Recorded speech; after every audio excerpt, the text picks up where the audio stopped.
ha Facebook ដក demonetization ណាបាទមានន័យថា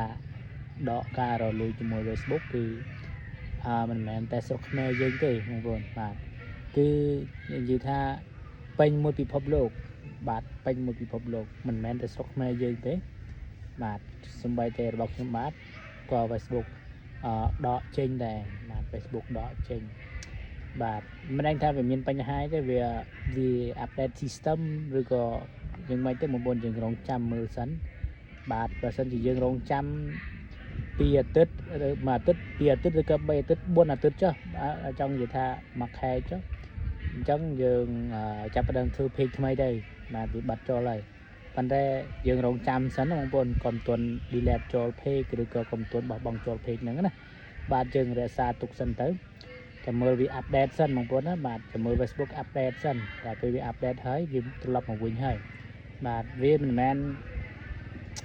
កើតតែស្រុកខ្មែរទេបាទគឺពិភពលោកទាំងដងនិយាយចំឲ្យតែ creator គឺប៉ះពាល់ច្រើនមែនតើទៅនឹងការដកការរលួយពី Facebook page ណាបាទអញ្ចឹងបងប្អូនអរគុណកុំទុនអស់សង្ឃឹមបាទហើយបន្តតាមដានបាទហើយបន្តតាមដានហើយយើងត្រូវ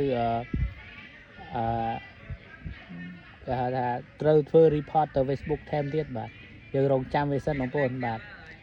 យើងត្រូវរងចាំតិចសិនបាទយើងត្រូវរងចាំសិនចាំមើល Facebook update អាចត្រឡប់មកវិញហើយបងប្អូនណាបាទ